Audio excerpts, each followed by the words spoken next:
በስመ አብ ወወልድ ወመንፈስ ቅዱስ አሐዱ አምላክ አሜን።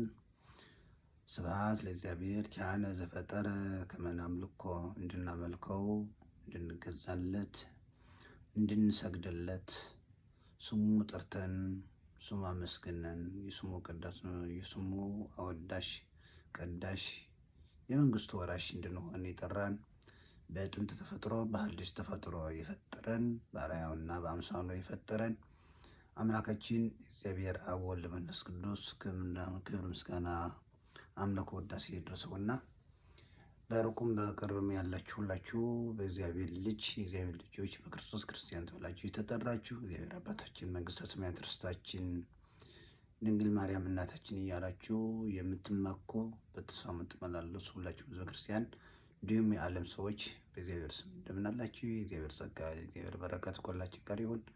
በያላችሁበት የእግዚአብሔር ጸጋ ሰላም ይብዛላችሁ። አሜን። እንኳን ለዚህ ቀን፣ ለዚህ ሳምንት፣ ለዚህ ዘመን በሰላም በጤና ደርሰን። ያለንበት ዘመነ ሐዋርያት ዘመነ መንፈስ ቅዱስ ተብሎ ይጠራል። በዚህ በዘመነ ሐዋርያት ያስተማሩት ትምህርት እንማራለን። ሐዋርያት የሰበኩ ስብከት እንሰብካለን፣ እንሰማለን። እንዲሁ ደግሞ በሐዋርያት የተሰበኩ ምዕመናን የነበራቸው ህይወት ምን አይነት ህይወት ነበረ? ህይወታቸው፣ አንድነታቸው፣ መተሳሰባቸው እናስባለን። በሐዋርያት የተሰበኩ የሐዋርያት ትምህርት የተከታተሉ የሐዋርያት ትምህርት የሰሙ ምዕመናን በግብረ ሐዋርያት ምዕራፍ 2 ምዕራፍ 3 ምዕራፍ 4 ምዕራፍ 5 ላይ እንደተጻፈው በአንድነት በህብረት እንደነበሩና በዓለም ላይ የተከበሩ የተፈሩ እየተፈሩ ይኖሩ ነበር ይላል መጽሐፍ ቅዱስ። እግዚአብሔር ከእነሱ ጋር ስለነበረ እግዚአብሔር ሞገስ የሆናቸው ስለነበረ የዘመነ ሐዋርያት ክርስቲያኖች በዓለም በመኳንንቱ በአላውያኑ በአሕዛቡ ላይ ኃይል ነበራቸው፣ ሞገስ ነበራቸው። ሞገሳቸው የሆነው ክብራቸው የሆነው በጠላት ፊት ሞገስን ያገኙ ክብርን ያገኙ ተሰሚነታቸው አስፈሪነታቸው የበዛ የተሰማ እግዚአብሔር ከእነሱ ጋር ስለነበረ ነው። እግዚአብሔር ሞገስ የሆናቸው ስለነበረ ነው። እግዚአብሔር ኃይል የሆናቸው ስለነበረ ነው። እኛም በዚህ ዘመን ያለን ክርስቲያን ኃይል እንዲኖረን ሞገስ እንዲኖረን ከተፈለገ በህብረት መኖር ነው፣ መተሳሰብ ነው። አንድ ልብ ካለን ነው። አንድ ልብ ከሌለ ዋጋ የለንም። ስለዚህ ከዚህ ጋር ተያይዘ ነው ቅዱስ ጴጥሮስ በዚህ በዘመነ ሐዋርያት ከሰበካቸው ስብከቶች አንዱ ስብከት ምንድን ነው ያለው? አድኅኑ ነፍሰክሙ እምዝ ዓለም እኩይ። የሐዋርያት ሥራ ምዕራፍ 2 ቁጥር 40 ላይ ሰውነታችሁን ወይም ነፍሳችሁን ከፈቃደ ሰይጣን ከፈቃደ ሥጋ አድኑ የሚል ትምህርት ጴጥሮስ ያስተምራቸው ለነበሩ ምዕመናን ቅዱስ ጴጥሮስ ሰብኮታል። ይህ ትልቅ ርዕስ ነው። ነፍሳችሁን ሰውነታችሁን ከፈቃደ ሰይጣን ከፈቃደ ሥጋ ከፈቃደ ዓለም አድኑ፣ ወይም ደግሞ በአማርኛ የመጽሐፍ ቅዱስ ቃል ደረቅ አማርኛው ከዚህ ጠማማ ትውልድ ነፍሳችሁን አድኑ፣ ከዚህ ጠማማ ትውልድ ነፍሳችሁን አድኑ የሚል የጴጥሮስ ስብከት ርዕስ አለ። የሐዋርያት ሥራ ምዕራፍ 2 ቁጥር 40 ላይ ያለው ነው። ከዚህ ቃል ተነስተን የተወሰኑ የእግዚአብሔር ቃል እንሰማለን። እግዚአብሔር ከሁላችን ጋር ይሁን። የቅዱስ ጴጥሮስ አምላክ ኢየሱስ ክርስቶስ ሁላችን ይባርከን ያንጻን። በዚህ የትምህርት ርዕስ 3 ነገሮች እናያለን። ጠማማ ትውልድ ምንድን ነው? ፈቃደ ሰይጣን ምንድን ነው? ፈቃደ ሥጋ ምንድን ነው? የሚለውን ሀሳቦችን እናነሳለን። እግዚአብሔር ከሁላችን ጋር ይሁን። ጠማማ ትውልድ፣ ጠማማ ልብ፣ ጠማማ ሀሳብ፣ ጠማማ ዓላማ፣ ጠማማ ለብዙ ይሆናል፣ ከብዙ ጋር ይቀጠላል። ስለዚህ ጠማማ ምንድን ነው? በመጽሐፍ ቅዱስ ጠማማ በእግዚአብሔር ፊት ርኩስ ነው ይላል። መጽሐፈ ምሳሌ ምዕራፍ 3 ቁጥር 32 ላይ መጽሐፈ ምሳሌ ምዕራፍ 3 ቁጥር 32 ላይ ጠማማ በእግዚአብሔር ፊት ርኩስ ነው ይላል። እንዲሁም ሐሳበ ጠማሞች እግዚአብሔርን ይንቃሉ ይላል። መጽሐፈ ምሳሌ ምዕራፍ 14 ቁጥር 2 ላይ ሐሳበ ጠማሞች እግዚአብሔርን ይንቃሉ። አሁን የሚፈጸመው ሁሉ እግዚአብሔርን ከመናቅ የተነሳ ነው። ቤተክርስቲያንን ከመናቅ የተነሳ ነው። ክርስቶስን ከመናቅ የተነሳ ነው። በቤተ ክርስቲያን ላይ በክርስቲያኖች ላይ የሚፈጽመው ግፍ መከራ ሁሉ እግዚአብሔርን ከመናቅና ክርስትናን ከመናቅ የተነሳ ነው። ለዚህ ነው እንዲህ ተብሎ የሚነገረው ባለቤቱን ካልናቁ አጥሩን አይነቀንቁ ተብሎ በባህላችን ይነገራል። ለዚህ መፍትሄው ምንድን ነው? ሁላችን ክርስቲያኖች ወደ አንድነት ለመምጣት ከጠማማነት ነፃ መውጣት። ጠማማነት በልባችን አለ። የሁሉ ጠላት ያፈራው ጠላት የበዛው ጠላት በቤተ ክርስቲያን ላይ እጁ የሰነዘረው የእኛ ጠማማነት ነው፣ ከላይ እስከ ታች ማለት ነው። ይህ ሁላችን ሳልንጋበት ይገባል። በእያንዳንዱ የቤተ ክርስቲያን አካል ጠማማነት አለ። በልባችን ጠማማነት አለ። ጠላቶች የበዙት በዚህ ምክንያት ነው። እኛ ጠማሞች ስለሆን ነው። ጠማማ ማለት አይቶ እንዳላየ፣ ሰምቶ እንዳልሰማ፣ አውቆ እንዳላወቀ፣ እያየ እንዳላየ፣ እየሰማ እንዳልሰማ፣ እያወቀ እንዳላወቀ ዝም ማለት ነው። እየቻለ መርዳት እየቻለ መመስከር እየቻለ መስማት እየቻለ መርዳት እየቻለ እውነትን መናገር መመስከር እየቻለ ዝም ማለት ነው። ባለፈው የመከራ ዘመናት ይህ ሁሉ መከራ ሲፈጸም በክርስቲያኖች ላይ በቤተ ክርስቲያን ላይ ዝም ማለታችን ለዚህ አጋለጠን። በዓለም ላይ እንድንዋረድ፣ በዓለም ላይ መከራ እንዲደርስብን አደረገን ማለት ነው። ለዚህ ነው ሙሴ ምን ይላል? ቅዱስ ሙሴ አቤቱ ጠማማነታችንንና ኃጢአታችንን ይቅር በለን ለርስትህም ተቀበለን ይላል። ኦሪት ዘጸአት ምዕራፍ 34 ላይ ቁጥር 9 ላይ ሙሴ ከእስራኤል ጋር ሆኖ እስራኤላውያን ጠማሞች ስለነበሩ በእግዚአብሔር ላይ የሚያምፁ የእግዚአብሔርን ተግባር በጎስ ተግባሩን እየረሱ የሚኖሩ ሰዎች ነበሩ። ለዚህ ነው ቅዱስ ሙሴ ሲጸልይ አቤቱ ጠማማነታችንንና ኃጢአታችንን ይቅር በለን ለርስትህም ተቀበለን ይላል። ጠማማነት አለ። ስለዚህ ስንጸልይ እንደ ሙሴ ጠማማነታችንን ይቅር በለን ኃጢአታችንን ይቅር በለን ብለን መጸለይ ይገባናል። ጠማማነት አለ። በተቻለ መጠን ለያዘን ጠማማነትነት መንፈስ እንጸልይበት ይገባል። ወደ እውነት እንዲመራን፣ ወደ ጽድቅ መንገድ እንዲመራን፣ የእውነት መንፈስህ ወደ እውነት መንገድ ይምራኝ ተብሎ እንደተነገረ የጽድቅ መንፈስ በመጣ ጊዜ መንፈስ ቅዱስ ወደ እናንተ በመጣ ጊዜ ወደ እውነት ሁሉ ይመራችኋል ተብሎ ተነግረዋልና መንፈስ ቅዱስ በውስጣችን ካለ ጠማማነት ከኛ ይርቃል። ስለዚህ አንዱ ጠማማነት ምንድን ነው? በእግዚአብሔር ፊት የተጸየፈ ጠማማነት በእግዚአብሔር ፊት ርኩስ ነው። ለዚህ ነው እግዚአብሔር ጠማማነታችንን አይቶ ዝም ስላለን ይህ ሁሉ ፈተና በቤተ ክርስቲያንና በእኛ ላይ ክፉ እንድናይ፣ ክፉ እንድንሰማ፣ በሰላም እንዳንኖር እግዚአብሔር ወደ ፈተና ጣለን ማለት ነው። ከፈተና ጣለን። ከባድ ነው። በዚህ ዓለም እየኖሩ ሰው እየበላ እየጠጣ መኖር ብቻ አይደለም የሚያስፈልገው። በጎ መስማት አለበት። በጎ ማየት አለበት። መኑ ያርኤነ ሰናይቶ፣ በጎ ዘመን ደግ ዘመን ማየት ያስፈልጋል። ለሰው ሕይወቱ መብል መጠጥ ብቻ አይደለም፣ ልብስ ብቻ አይደለም። ውስጣዊ ሰላም ያስፈልጋል። በጎን ማየት በጎን መስራት ያስፈልጋል። ለዚህ ሁሉ ደግሞ በጎን የምናደርገው እኛ ከጠማማነት ስንርቅ ነው። ጠማማነት አለ፣ በቤተ ክርስቲያን አለ፣ በአባቶች አለ፣ በካህናቱ አለ፣ በምእመናኑ አለ፣ ጠቅላላ አለ። ለዚህ ከዚህ መንፈስ እንዲያወጣን ከጠማማነት ክፉ ተናገረን ዝም ማለታችን ጠማማነት ነው። በአደባባይ ላይ ንስሐ አለመግባታችን ጠማማነት ነው።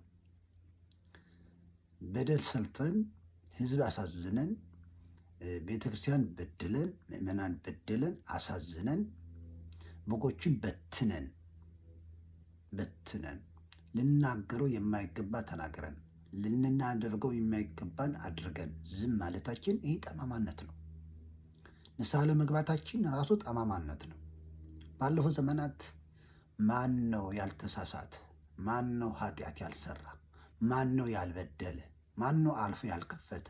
ማን ነው የኃጢአት የበደል መሳሪያ ያልሆነ?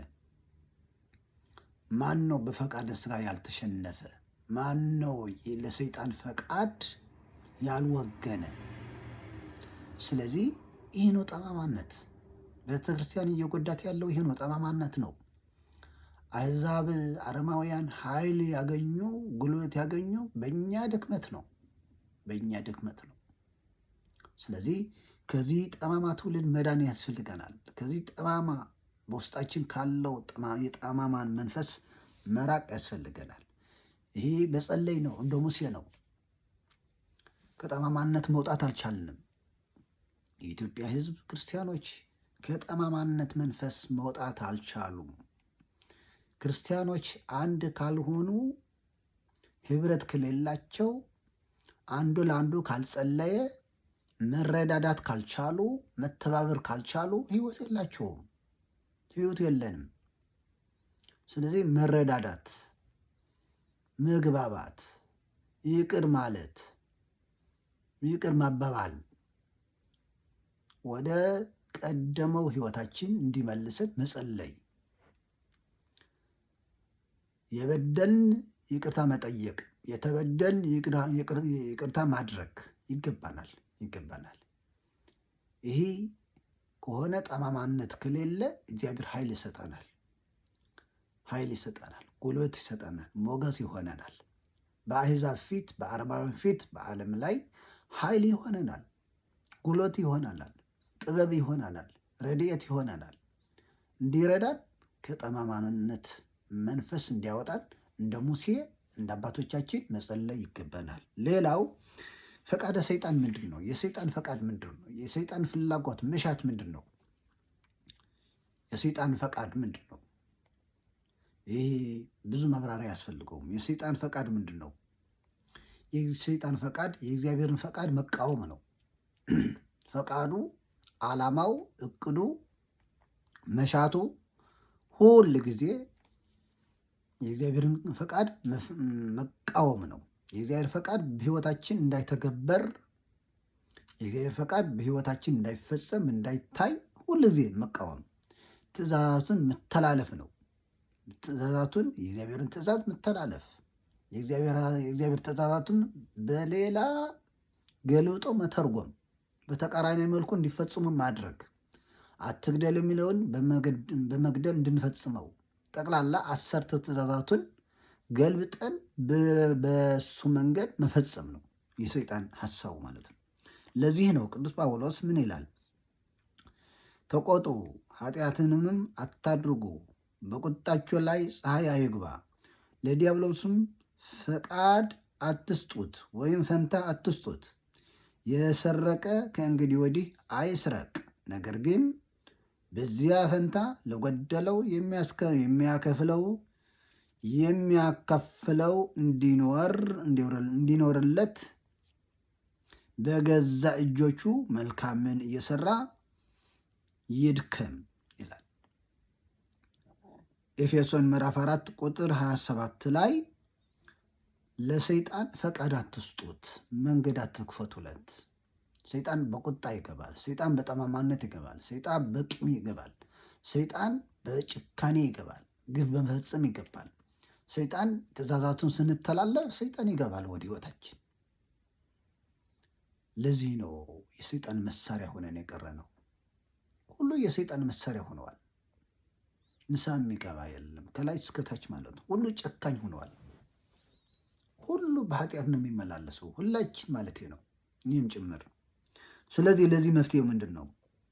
እንዲያድነን፣ ከሰይጣን ፈቃድ እንዲያድነን፣ ከፈቃደ ሥጋ እንዲያድነን መጸለይ። እሱ መግቢያ ካገኘ ያሰፋዋል ነው የሚለው መጽሐፍ። እንከመረከበ ንስቲተ ሙባአ ውእቱ ያርህቦ። ሰይጣን ትንሽ መግቢያ ካገኘ እሱ ያሰፋዋል፣ ኃጢአቱን ያበዛዋል፣ ያሰፈዋል። ከስድብ ወደ መግደል ያደርሳል። ከቁጣ ወደ ስድብ ያደርሳል። እሱ መንፈስ ሐሰት ስለሆነ እሱ ሌላ ስራ ያለውም አጀንዳው እሱ ነው። እኛን ህይወታችንን ማበላሸት፣ ቤተክርስቲያንን ማዋረድ ነው። በአይሁድ አድሮ ክርስቶስን እንዳዋረደው ማለት ነው። እሱ ተመልሶ ቢዋረድም ቢታሰርም ግን በክርስቶስ ላይ ያደረሰው መከራ እንዲሁ በክርስቲያኖች ላይ በቤተክርስቲያን ላይ ማድረስ ነው። ሌላ ዓላማ ያለው እሱ የሰይጣን ተግባር ነው።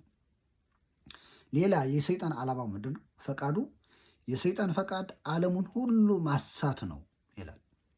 ሌላ የሰይጣን ዓላማ ዓለሙን ሁሉ ማሳት ከእውነት ማለት ነው፣ ከእግዚአብሔር ፈቃድ ማስወጣት ነው። የሰይጣን ዓላማ ዓለሙን ሁሉ ከእግዚአብሔር ፈቃድ ማስወጣት፣ ከጽድቅ መንገድ ከክርስትና ማስወጣት፣ ከሕገ እግዚአብሔር ማስወጣት ነው። ለዚህ ነው ቅዱስ ዮሐንስ በራእዩ ዓለሙን ሁሉ የሚያስተው ሰይጣን የተባለ የቀደመ እባብ ያለው የዮሐንስ ራእይ ምዕራፍ 12 ቁጥር 9 ላይ የዮሐንስ ራእይ ምዕራፍ 12 ቁጥር 9 ላይ ዓለሙን ሁሉ የሚያስተው ሰይጣን የቀደመ እባብ። የሰይጣን ዓላማ እሱ ነው፣ ከእውነት ማስወጣት ነው። በሰይፍም በጉልበትም በኃይልም በነገስታቱም በብዙ መልኩ ቤተክርስቲያንን በአረማውያን ነገስታት፣ በአረማውያን መኳንንት፣ በአሕዛብ አድሮ ይፈትናት እንደነበረ፣ ክርስቲያኖችን ያሳድዳችሁ እንደነበረ ዛሬም እንደዛ ነው። ቤተክርስቲያንን ማሳደድ ነው። ስለዚህ ክርስቲያኖች በጸሎት መበርታት ነው መፍትሄው። ክርስቲያኖች ሰይጣንን ለመቃወም ህብረት ያስፈልጋቸዋል። ይቅርታ ያስፈልጋቸዋል። የይቅርታ መንፈስ ያስፈልገናል። የይቅርታ መንፈስ፣ የህብረት መንፈስ፣ የአንድነት መንፈስ ከሌለን የሰይጣን መጫወቻ ሆነን ነው የምኖረው። ስለዚህ በአራቱ ማዕዘን ያለ ክርስቲያን ሁሉ በአንድ መንፈስ መጸለይ አለበት፣ በአንድ ልብ መጸለይ አለበት። አባቶቻችን በጸሎቱ ስርዓት እንዳስቀመጡልን ንስእለከ እግዚኦ ወናስተበቋዐከ ከመ ትዘከር ለቅድስት አሐቲ ቤተ ክርስቲያን ጉባኤ እንተ ሐዋርያት እንተ ሀለወ ጽንምጽን እስከ ጽንፈ ዓለም። ጌታችን አምላካችን እግዚአብሔር ሆይ እንማልድሃለን፣ እንለምንሃለን። ሐዋርያት ስለሰበሰበዋት የሐዋርያት ጉባኤ ስለሆነች ስለ አንዲት ቤተ ክርስቲያን ከዓለም ዳርቻ እስከ ዓለም ዳርቻ ስላለችው ስለ አንዲት ቤተ ክርስቲያን ክርስቲያኖች በአራቱ ማዕዘን ያሉ ክርስቲያኖች አንድ ክርስቲያን ተብሎ ነው የሚጠሩት። ቤተ ክርስቲያን አንዲት ነች። በአንድ ክርስቶስ ስለተመሰረተች፣ በአንድ ክርስቶስ ስም ስለተጠመቀች፣ አንድ ዓለም ተስፋ ስለምዳደርግ ቤተ ክርስቲያን አንዲት ነች። በተለያየ ዓለም በተለያየ ቋንቋ የተለያየ ህብር፣ የተለያየ ባህል፣ የተለያየ ስርዓት፣ የተለያየ አካባቢ ይኑራት፣ ቤተ ክርስቲያን አንዲት ነች። ስለዚህ በአራቱ ማዕዘን ያለች ቤተ ክርስቲያን በጸሎት መተባበር አለባት። በጸሎት መተጋገዝ፣ መረዳዳት አለባት። ጭካኔያችን ይበቃናል። የኃጢአት ድፍረት ይበቃናል። ዝም ማለታችን ይበቃናል። በጸሎት እንተሳሰብ፣ እንተጋገዝ። በዚህ ዓለም ህብረት ከሌለን በሰማይ ህብረት የለንም። በዚህ ዓለም የአንድ አባት ልጆች ካልሆን በሰማይ የእግዚአብሔርን መንግስት መውረስ አንችልም። የምንወርሰው የአንድ አባት መንግስት ነው። አባት ብለን የምንጠራው አንድ ነው፣ እግዚአብሔር አባታችን ሆይ የምንለው አንድ እግዚአብሔር ነው፣ የተለያየ አይደለም። እኛ የተለያየ የሚመስለን ሰዎች ወይ ደግሞ እኛ ስንጸልይ እኛን ብቻ የሚሰማን የሚመስለን ሰዎች መጠንቀቅ አለብን። እግዚአብሔር የሁሉም ጸሎት ይሰማል። አንድ አባት ነው ያለን፣ አንድ መንግስት ነው ተስፋ የምናደርገው። የሚሰዋው መስዋዕት አንድ ነው። ስለዚህ በጸሎት መተጋገዝ አለብን። በእግዚአብሔር ቃል መመራት አለብን። የእግዚአብሔር ቃል ምን ይለናል? ስለሚገፉን ሰዎች የእግዚአብሔር ቃል ምን ይለናል? ስለሚረግሙ ሰዎች የእግዚአብሔር ቃል ምን ይለናል? ክርስቶስ የሰጠን አደራ ትእዛዝ ምንድን ነው? ይህንን ማወቅ አለብን፣ ማስተዋል አለብን። ስለዚህ ምን ይላል ቅዱስ ያዕቆብ? እንግዲህ ለእግዚአብሔር ተገዙ፣ ዲያብሎስን ተቃወሙት፣ ከእናንተም ይሸሻል። ወደ እግዚአብሔር ቅረቡ፣ ወደ እናንተም እግዚአብሔር ይቀርባል።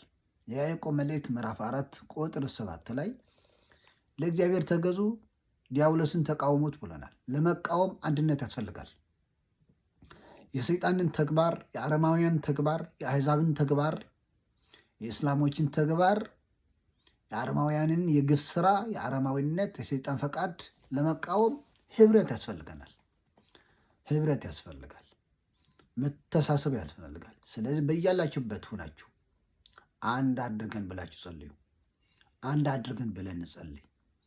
እግዚአብሔር ህብረት እንዲሰጠን ህብረተ መንፈስ ቅዱስ ሰናየ ከመ ይጸግወነ በኩሉ ልብን አስተብቆ ለእግዚአብሔር አምላክነ ህብረተ መንፈስ ቅዱስ ሰናየ ከመ ይጸግወነ በፍጹም ልባችን እግዚአብሔርን እንማልደው። መልካም የሆነውን የመንፈስ ቅዱስ ህብረትን እንዲሰጠን ሐዋርያትን አንድ ያደረገ አባቶቻችን አንድ ያደረገ የህብረት መንፈስ እንዲሰጠን በፍጹም ልባችን እንጸልይ ይገባል። ስለ ህብረታችን ተበታትነናልና፣ ተዋርደናልና፣ ተለያይተናልና፣ ተከፋፍለናልና ይህ ፀሐይ የሞቀው ዓለም ያወቀው ነው። መከፋፈላችን መለያየታችን በድክመታችን ምክንያት ነው። አለመታገሳችን ነው። አንዱ በአንዱ ላይ በመጨከኑ ነው። አንዱ በአንዱ ላይ ኃጢአት በመስራቱ ነው። አንዱ በአንዱ ላይ ግፍ በመስራቱ ነው። እንደ ክርስቲያን ባለማየቱ ነው። እንደ ወንድሙ ባለማየቱ ነው። ሌላ አይደለም። ስለዚህ እግዚአብሔር ይቅር ባይ ነው። እግዚአብሔር የምህረት አምላክ ነው። ወደ አንድነት እንዲያመጣን መጸለይ ይገባናል ማለት ነው። ጠማማነታችን እንዲያርቅልን አጥብቀን መላልሰን ደጋግመን መጸለይ ይገባናል። ሶስተኛ የስጋ ፈቃድ ምንድን ነው? የስጋ ፈቃድ እነዚህ ሶስት ነገሮች ነው እኛን የሚበድሉን፣ እኛን የሚያወርዱን፣ በእግዚአብሔር ፊት ሞገስ እንዳይኖረን፣ ኃይል እንዳይኖረን፣ ጥበብ እንዳይኖረን፣ ረድኤተ እግዚአብሔር ከኛ እንዲርቅ፣ መንፈስ እግዚአብሔር ከኛ እንዲርቅ፣ የመንፈስ ቅዱስ ጸጋ ከኛ እንዲለይ የሚያደርጉ እነዚህ ሶስት ነገሮች ናቸው። ጠማማነት፣ ፈቃደ ስጋ፣ ፈቃደ ሰይጣን። ፈቃደ ስጋ ምንድን ነው? ፈቃደ ስጋ ተቀምጠዋል። በገላትያ ምዕራፍ 5 ከቁጥር 5 ጀምሮ ተቀምጠዋል። ፈቃደ ስጋ የሚባለው እንዲህ ተብሎ ተጽፏል። እርስ በርሳችሁ እንዳትጠፋፉ ተጠንቀቁ። ያው አሁን ክርስቲያኖች ምን እያሰብን ነው? ይህ ዘመን ክርስቲያኖች የሚጓጉበት ዘመን አይደለም። ይህ ዘመን ክርስቲያኖች እርሳቸው የሚጠፋፉበት ዘመን አይደለም። ክርስቲያኖች አስቡ። ክርስቲያኖች የዓለም መሳሪያ አትሆኑ፣ የፖለቲካ መሳሪያ አትሆኑ፣ የዓለም መሳሪያ አትሆኑ። የክርስቶስ መሳሪያ ሆኑ። ለክርስትና ወግኑ። ክርስትና ነው የሚቀድመው። ሃይማኖት ነው የሚቀድመው። ቤተ ክርስቲያን ነው የምትቀድመው። እርስ በርሳችሁ እንዳትጠፋፉ ይላል። ተጠንቀቁ ተብለናል። እንዳንጠፋፋ ባለፈው ዘመናት ተጠፋፍተናል እና ምን አተረፍን? ክርስቲያኖች ከተጠፋፉ ክርስትና የለም። ክርስቲያኖች እርስ በርሳቸው ከተገዳደሉ ክርስትና ረክሰዋል። ክርስትና ወደ ዜሮ ወርደዋል ማለት ነው። የአንዲት ቤት እርስ በርሳቸው ከተጋደሉ ከተጠፋፉ ሕይወት አላቸውም። የክርስትና ትርጉም ዋጋ የለውም። ስለዚህ ማሰብ ይገባናል። እስከ መቼ ነው እየተገዳደልን የምኖረው? እስከ መቼ ነው? እስከ መቼ? የዓለም መጫወቻ፣ የጦርነት መጫወቻ፣ የሞት መጫወቻ፣ የመከራ መጫወቻ፣ የስቃይ መጫወቻ፣ የስደት መጫወቻ ሆነ የምንኖረው እስከ መቼ ነው? እስከ አስቡ። እስከ ማእዜኑ እስከ መቼ ነው በዚህ መጥፎ ህይወታችን መጥፎ ታሪካችን የምንቀጥለው? ትግሬ፣ አማራ ምናምን እየተባለ ከሁሉ የሚበልጠው እኮ ክርስትና ነው። ዘመፃ ምላይሉ መልዕልተ ኩሉ ውእቱ፣ ከላይ የመጣው ከሁሉ በላይ ነው ተብለዋል። ክርስትና ከሁሉ በላይ ነው። ከቋንቋ በላይ ነው። ከፖለቲካ በላይ ነው። ከስጋ ፈቃድ በላይ ነው። ከሀሳባችን ምኞት፣ ከታሪካችን በላይ ነው ክርስትና። ለክርስትና ማድላት ነው የሚያስፈልገን። ክርስትናችን ካልቀና ሀገር አይቀናም። ክርስትናችን ካልቀና ዓለም አይቀናም። ክርስትናችን ካልቀና ሀገር አያድግም። ሀገራችን አያድግም። ቤተክርስቲያናችን አትለማም፣ አትሰፋም። እርስ በርሳችን እንዳትጠፋፉ ተጠንቅቁ እየተባልን እኮ ይህ ቃል ሰምተን ካልኖርንበት ካልተጠቀምንበት እንጠፋፋለን። ባለፈ ዘመናት ጠፍተናል። ስንት ወጣት አልቀዋል። ስንት ህዝበ ክርስቲያን ተበትነዋል። ስንት በጎች ጠፍተዋል። በምን ምክንያት? የእግዚአብሔር ቃል ባለመስማታችን፣ ሰምተን ባለመጠንቀቃችን። ስለዚህ የስጋ ፈቃድ ምንድን ነው? እንዲህ ተብሎ ተዘርዝረዋል። የስጋ ስራ የተገለጠ ነው። እርሱም ዝሙት፣ ርኩሰት፣ መዳራት፣ ጣዖትን ማምለክ፣ ሟርት፣ ጥል፣ ክርክር፣ ቅንዓት፣ ቁጣ፣ አድመኛነት፣ መለያየት፣ መናፍቅነት፣ ምቀኝነት፣ መግደል፣ ስካር፣ ዘፋኝነት ይህንን የሚመስለውን እንደዚህ ያሉትን የሚያደርጉ የእግዚአብሔርን መንግሥት አይወርሱም። እነዚህ እኛ ያልፈጸምናቸው ምን አሉ? ከነዚህ እኛ በሕይወታችን ያላለፉ በተግባር ያልፈጸምናቸው ምን አሉ? ከዚህ በላይ ነው እንጂ ተፈጽመዋል። እዚህ ላይ ያልተጻፈ ብዙ ኃጢአት ሰርተናል። መጽሐፍ ቅዱስ ያልዘረዘረው ኃጢአት ተሰርተዋል። በመጽሐፍ ቅዱስ ያልተጻፈ ከባድ ኃጢአት ሰርተናል። ከባድ በደል ፈጽመናል፣ ግፍ ፈጽመናል። ስለዚህ ይቅር እንዲለን መጸለይ ያስፈልገናል። በእነዚህ ህይወት መንገድ መጓዝ የእግዚአብሔርን ቁጣ መቀስቀስ ነው። ፈቃደ ስጋን መፈጸም የእግዚአብሔርን ቁጣ መቀስቀስ ነው።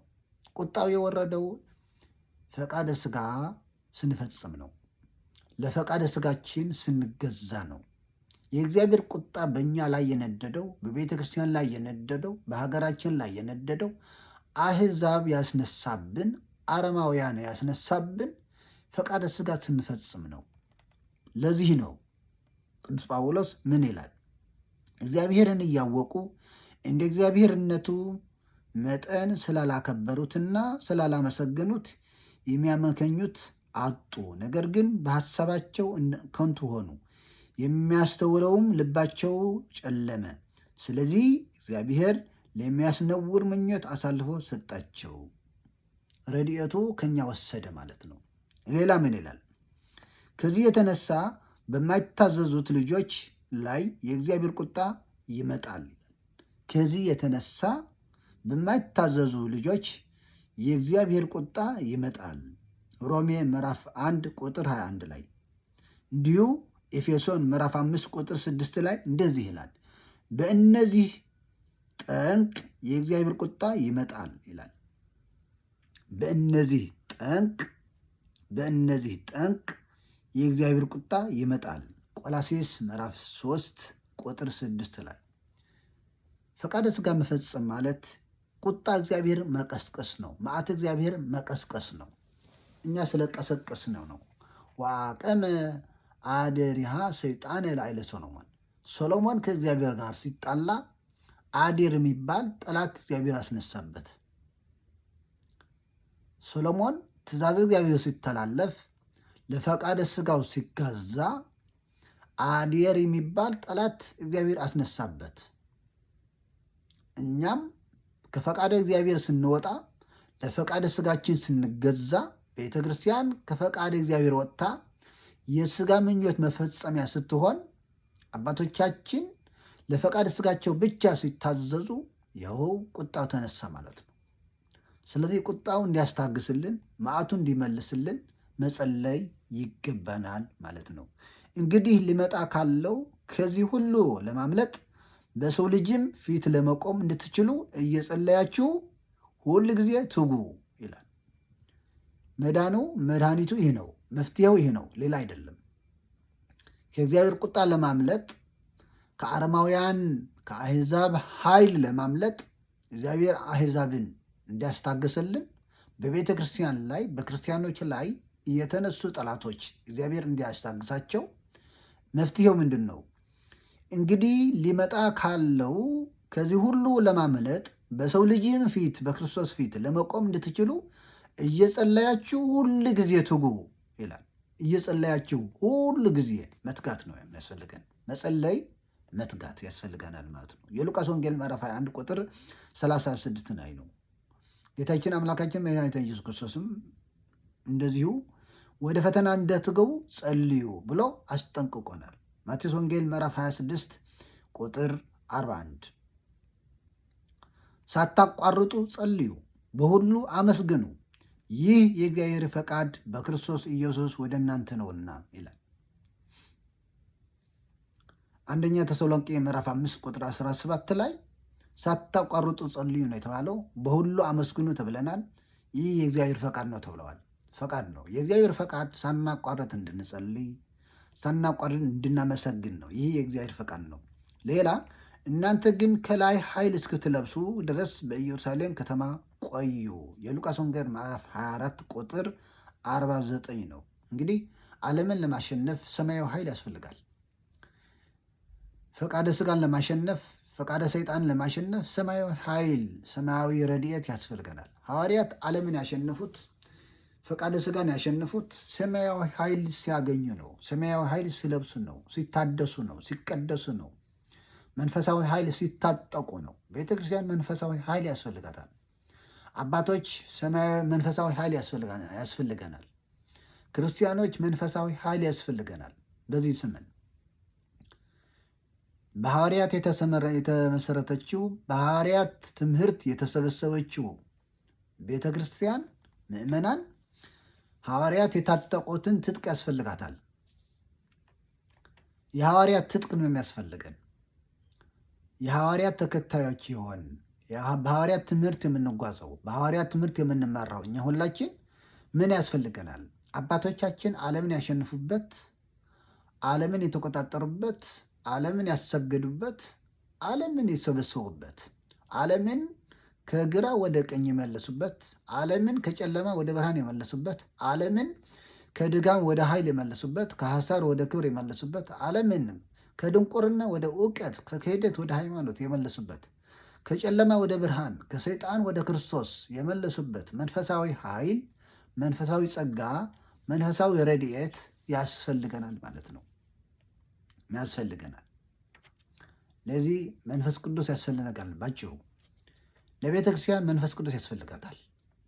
የመንፈስ ቅዱስ ኃይል፣ የመንፈስ ቅዱስ ጸጋ፣ የመንፈስ ቅዱስ ረድኤት ያስፈልገናል። ስለዚህ ትጥቃችን ፈተናል። ኃይል አጥተናል። መንፈሳዊ ኃይል ጎሎናል።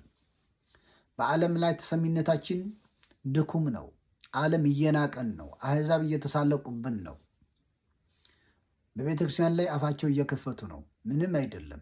እንኳን ቤተ ክርስቲያን እንኳን እኛ ክርስቶስም ተተፍቶበታል፣ ተሰድበዋል፣ ተነቅፈዋል፣ ተገርፈዋል። ቤተ ክርስቲያንም የክርስቶስ አካል እስከሆነች ድረስ ትነቅፋለች፣ ትሰደባለች፣ ትገረፋለች፣ ትገደላለች፣ ይገደላሉ። ነገር ግን ተገለን አንቀርም።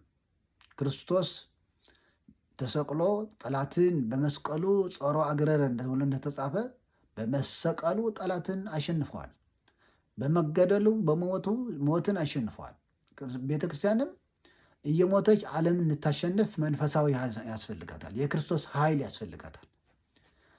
ስለዚህ ሁላችን ከጠማማ መንፈስ ለመዳን ካለው ፈተና ለማምለጥ ሰይጣን ስራውን እየሰራ ነው። ሰራዊቱን እየሰበሰበ ነው። በቤተ ክርስቲያን ላይ አፉ እየከፈተ ነው። በቤተ ክርስቲያን ላይ እየዘመተ ነው። ስለዚህ የተኛን እንንቃ፣ የተበተን እንሰብሰብ፣ የራቅን እንቅረብ፣ ኃጢአት ያለን እንመለስ፣ የወደቅን እንነሳ። በቂም በበቀል የምንመላለስ ይቅርታን እንባባል። ቂም በቀል ዋጋ የለውም። በተለይም የአባቶች ሃይማኖት የቤተ ክርስቲያን አባቶች፣ ካህናት፣ አገልጋዮች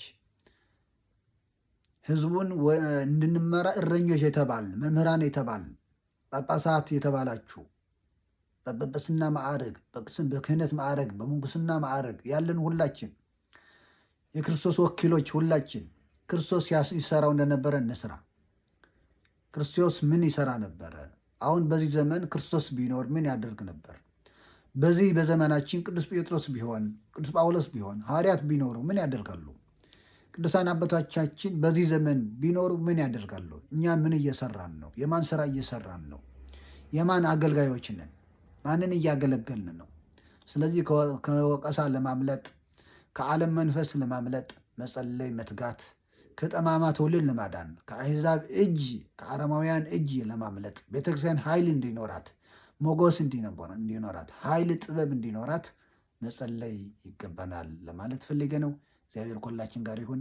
የቤተክርስቲያን አምላክ ቤተክርስቲያንን ያጽናት። በግፍ የተገደሉትን በሁሉም በኢትዮጵያ ብቻ አይደለም፣ በዓለም ላይ በግፍ የሚገደሉትን የሚታሰሩትን፣ ያለ በደላቸው ያለ ኃጢአታቸው የሚገደሉትን እንዲሁም በሀገር ውስጥ በሁሉም በተለያየ ምክንያት በጦርነት ምክንያት ሊሆን ይችላል፣ በአረማውያን ምክንያት ሊሆን ይችላል። በግፍ የሚገደሉትን ምዕመናንን ከቅዱሳን ኅብረት ያሳርፍልን። እንዲሁም በመከራ ያሉትን፣ በስቃይ ያሉትን፣ በስደት ያሉትን፣ በጨለማ ያሉትን፣ በረሃብ ውስጥ ያሉትን፣ በተለያየ ፈተና ውስጥ የወደቁትን እግዚአብሔር አምላክ ክርስቶስ አምላካችን መድኃኔዓለም የምሕረት እጁን ይዘርጋልን። እንዲሁ በቤተ ክርስቲያን ላይ በጠላትነት የተነሱትን፣ በክርስቲያኖች ላይ በጠላትነት በአረማዊነት የተነሱትን ያስታግስልን። መዓቱን በምሕረቱ ቁጣውን በትዕግስቱ ይሸፍንልን፣ ይሰውርልን። እንዲሁ አምላካችን እግዚአብሔር የመከራውን ዘመን፣ የመዓቱን ዘመን፣ የስቃዩን ዘመን፣ የስደቱን ዘመን፣ የፈተናውን ዘመን፣ የመለያየቱን ዘመን፣ የመከፋፈሉን ዘመን፣ የመሰዳደቡን ዘመን እግዚአብሔር ያሳጥርልን። እንዲሁ በመከራ ያላችሁ፣ በስቃይ ያላችሁ እግዚአብሔር ጽናትን ይስጣችሁ። እግዚአብሔር የሚራዳ አምላክ ነው። እግዚአብሔር ያያል፣ እግዚአብሔር ይሰማል፣ እግዚአብሔር ያሳልፋል። ዓለም ሁሉ ያልፋል። የማያልፍ አባት አላችሁ፣ የማያልፍ ንጉሥ አላችሁ። ሁሉም ያልፋሉ። ዘመነ አረማውያን ያልፋል። ሌሊት እንደሚያልፍ ቀን እንደሚመጣ ሁሉ እንዲሁ ዘመነ አረማውያን አልፎ ዘመነ ሰላም ይመጣል። የመከራ ዘመን ያልፋል። አልፎ እንደገና የሰላም ዘመን ይመጣል። ይህ መፈራረቁ ግድ ነው።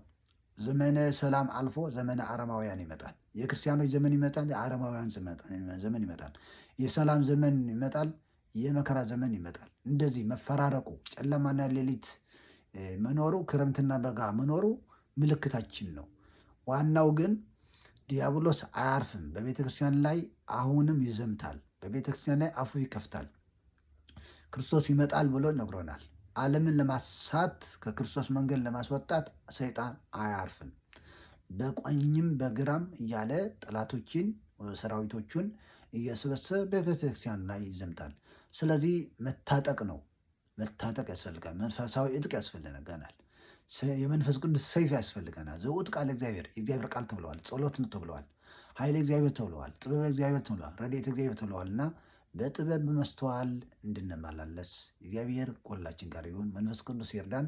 የእግዚአብሔር ረድኤት፣ የመንፈስ ቅዱስ ኃይል፣ የእግዚአብሔር አብ ምሕረት፣ የእግዚአብሔር ወልድ ቸርነት፣ የመንፈስ ቅዱስ ኅብረት፣ የቅድስት ድንግል ማርያም በረከት፣ የቅዱሳን መላእክት ረድኤት፣ የቅዱሳን አበው ጸሎት ከሁላችን ጋር ይሁን።